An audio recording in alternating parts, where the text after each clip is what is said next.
Daddy. The word that changed everything came from the lips of a child who had never spoken.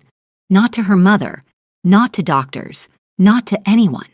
But she spoke to him, Seoul's most feared man, a monster wrapped in Armani, with blood on his hands and ice in his veins. She looked up at Kang Ji-hoon, reached her tiny brown hands toward his scarred face, and said the one word that would shatter his carefully constructed world. Daddy. Zara's heart stopped when she realized her daughter was gone. One moment, Amara had been sitting quietly in the corner of Mr. Choi Sr.'s room, playing with the small cloth dolls Zara had given her. The next moment, the space was empty, just emptiness where her 2-year-old daughter should have been. Panic hit like ice water in her veins. This wasn't their tiny apartment in Itaewon, where the worst Amara could do was toddle into the bathroom. This was the Choi Mansion, a fortress of marble and secrets where Seoul's most dangerous mafia boss conducted business behind closed doors, a place where children were absolutely, unequivocally forbidden, a place where people disappeared for far less than violating the rules. Zara's hand shook as she checked Mr. Choi Sr.'s vitals one more time. The old man was sleeping peacefully, his breathing steady with the medication she'd administered. He wouldn't wake for at least another hour. She had time. She had to have time. She slipped out of the room, her nurse's shoes silent on the gleaming floors. The east wing where Mr. Choi Sr.'s suite was located had been quiet all morning, isolated from the rest of the mansion's activities. That isolation had made Zara foolish enough to think she could hide Amara here for a few hours, just until she finished her shift, just until the emergency that had forced her to bring her daughter to work had passed. But Amara, silent and curious as always, had wandered off, and now Zara was moving through corridors she'd been explicitly told never to enter, searching for a child in a place where discovery meant disaster. She remembered the warning from Mrs. Lim, the head of staff, earlier that morning. The son is here today. 3rd floor. Under no circumstances are you to go anywhere near there. The mansion stretched before her like a labyrinth. Hallways branched in directions she didn't recognize. Doors stood closed and forbidding, each one potentially hiding her daughter or revealing her transgression to the wrong person. Staff members passed occasionally, their eyes sliding over her with barely concealed suspicion. She was the American nurse, the outsider, the help. She belonged in one room and one room only. Zara's breath came faster as she moved deeper into the mansion's heart. She passed a dining room with a table long enough to seat 20, a library with walls of leather-bound books in Korean, English, Japanese, a gallery hung with artwork that probably cost more than Zara would make in her entire lifetime, and still no sign of Amara. Then she heard it, a voice speaking Korean, low and cold, coming from behind a set of double doors at the end of a corridor. The voice carried the kind of authority that made grown men flinch. Zara had heard it only twice before, always from a distance, always belonging to him, Kang Ji-hoon. Her feet froze. Every instinct screamed at her to turn around, to search anywhere else, to avoid this confrontation at all costs. But then she heard something else, a soft sound, barely audible, a small cough, the kind of cough Amara made when she was trying to get attention. No. No, no, no. Zara's hand was on the door before her brain could override her body's desperate need to reach her child. She pushed it open without knocking, without thinking, without any plan beyond getting to Amara. The scene that greeted her made no sense. Kang Ji-hoon stood behind a massive desk of dark wood, his phone pressed to his ear, his face carved from ice and fury as he spoke rapid Korean into it. His suit was black, perfectly tailored, expensive enough to feed Zara and Amara for 6 months. A scar ran along his left cheekbone, pale against his skin. His eyes were the darkest Zara had ever seen, holding depths of violence that made her instinctively step back. But none of that was what stopped her heart. What stopped her heart was Amara, her daughter, her silent, shy, anxious daughter, who screamed when strangers tried to hold her, who barely tolerated her own grandmother's embrace, who hadn't spoken a single word in 2 years of life. Amara stood next to Jehoon's leg, one small hand resting on his knee. She was looking up at him with an expression Zara had never seen on her daughter's face. Not fear, not confusion. Something else entirely. Something that looked almost like recognition. And as Zara watched, frozen in the doorway, Amara reached her other hand up toward the most dangerous man in Seoul and spoke. "Daddy." Before we continue, if you are enjoying this story, please hit that subscribe button and tell me in the comments where you are watching from and what time it is there. I read every single comment, and your support truly means the world to me. Now back to what happened next. The word was clear. Perfect. The first word she had ever said. Jehoon's phone dropped from his hand. It hit the desk with a crack that seemed to echo through the sudden, absolute silence. He looked down at the child touching him, his expression shifting through emotions too fast for Zara to track. Shock, confusion, something that might have been pain. "What did you say?"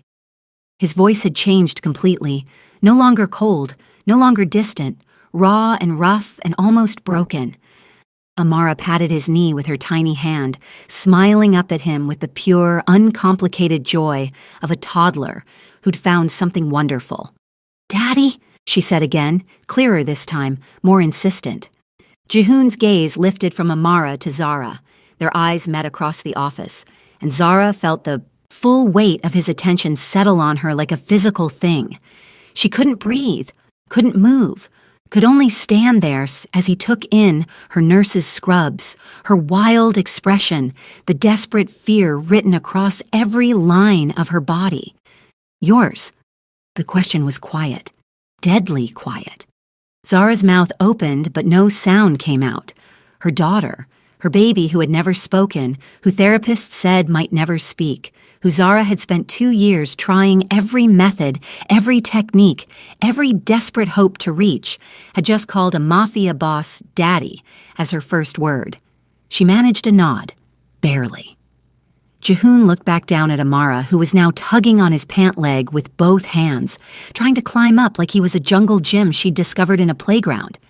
His hands moved automatically, catching her before she could fall, lifting her with a care that seemed impossible for someone with his reputation.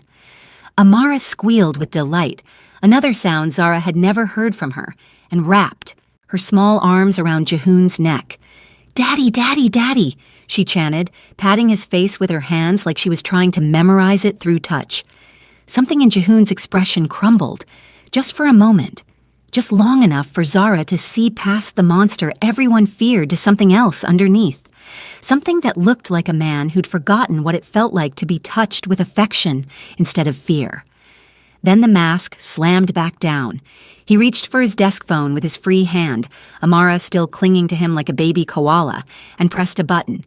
"Lock down the estate. No one enters or leaves. Find Mrs. Lim and bring her to my office. Now." He hung up and turned back to Zara, his eyes hard again. "Close the door." Zara's legs finally remembered how to move. She stepped inside and pushed the door closed behind her, hearing the lock click with a finality that made her stomach drop. She was trapped in here with him, with Seoul's most feared man, the man her daughter had just claimed as family. Explain. The single word carried more threat than entire sentences from other men. "I'm Zara Williams. I'm the home care nurse for your father." Her voice came out steadier than she'd expected, probably because every ounce of her terror was currently focused on getting Amara back safely. "I was hired 6 weeks ago to manage his palliative care." "I know who you are." Jehoon shifted Amara in his arms, trying to put her down, but she clung tighter and made a distressed sound. He stopped immediately. "What I don't know is why there's a child in my home. Children are not allowed here. Ever. For any reason. The nanny canceled. My backup canceled. I had no one to watch her, and your father's condition worsened overnight. They called me at 5 in the morning. The words tumbled out too fast. I thought I could keep her hidden. I thought she'd stay quiet. I'm sorry. I'll leave right now. She called me father. Jehoon's voice cut through her, rambling like a knife. Your daughter, who you brought into my home illegally, who should not exist in this space, called me father. Explain that. Zara's throat closed. I can't. Try. She doesn't speak.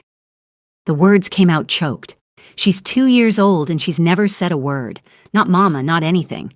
The therapist said she might have apraxia or selective mutism or... She stopped, swallowed hard. I've spent 2 years trying everything to help her talk, and her first word is to a complete stranger. The pain in her own voice surprised her, but it was true. Amara's first word should have been for Zara, should have been mama, while they played on the floor of their tiny apartment, or during breakfast or at bedtime. Not here. Not to him. Jihoon studied her face for a long moment. Then he looked down at Amara, who had settled against his shoulder, her small hand playing with his tie. She's comfortable. I can see that. Zara couldn't keep the bitterness out of her voice. She's never comfortable with anyone. Not even you. The question hit like a slap. She tolerates me because I'm all she has, but she doesn't... Zara stopped, hating the words even as she said them. She's never reached for me the way she just reached for you. A knock on the door saved her from having to say anything else. Jihoon called out permission to enter in Korean, and Mrs. Lim stepped inside.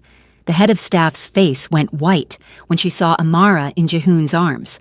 The conversation that followed happened entirely in Korean. Zara caught her own name, caught Mrs. Lim's increasingly panicked tone, caught Jihoon's responses growing colder and more clipped. Mrs. Lim bowed 3 times, backing toward the door, her eyes darting between Jihoon and Zara with something that looked like pity. When she left, Jihoon switched back to English. Mrs. Lim has been instructed that if she ever allows another breach of protocol this severe, she'll be looking for employment elsewhere. Do you understand what that means in my world? Zara nodded. In his world, looking for employment elsewhere probably meant something far worse than updating a resume. Your actions put my father at risk, put this entire estate at risk, put your own child at risk. He paused, his jaw tight. You should be removed from your position immediately. I understand. Zara's voice was hollow. There went the only job that paid enough to cover Amara's therapy, their rent, their food. There went any chance of staying in Seoul, of finishing the nursing certification she'd been working toward. May I have my daughter back, please? Jihoon looked down at Amara. You can try. Zara stepped forward and reached for her daughter. Amara took one look at Zara's outstretched arms and buried her face in Jihoon's neck, her small body going rigid with refusal. Amara, baby, come to Mama. We need to go. Zara tried to keep her voice calm, but desperation crept in around the edges. Daddy. Amara's muffled voice came from against Jihoon's shoulder. Stay, Daddy. Zara's eyes burned. This couldn't be happening. This couldn't be real. Her daughter, who barely acknowledged her existence half the time, was choosing a stranger over her own mother. She doesn't want to go, Jihoon observed, and there was something in his voice that wasn't quite mockery but wasn't quite sympathy either. She's 2.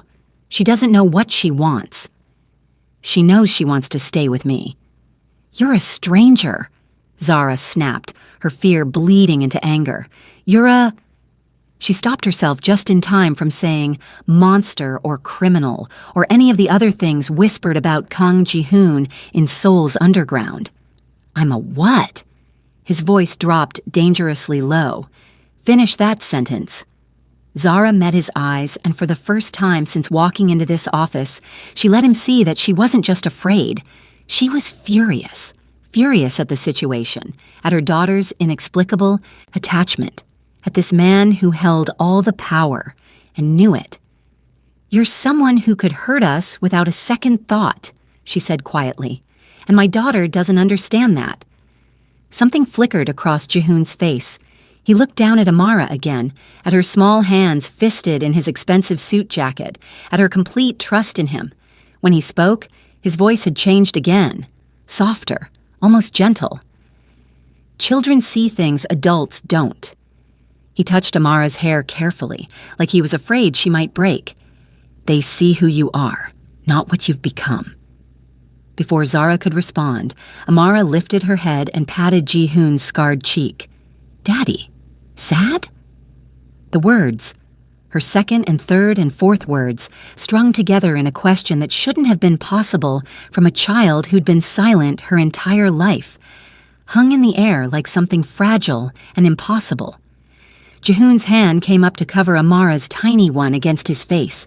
He closed his eyes, just for a moment, just long enough for Zara to see that whatever he was feeling, it was something big enough to crack through his carefully maintained control. "No," he said finally, opening his eyes to look at Amara. "Dad's not sad anymore." And then he looked at Zara, and the decision in his eyes made her stomach drop all over again. "You're not fired," he said. "Neither of you are leaving." "What?" "Your daughter has clearly decided I'm important to her. I'm curious to understand why."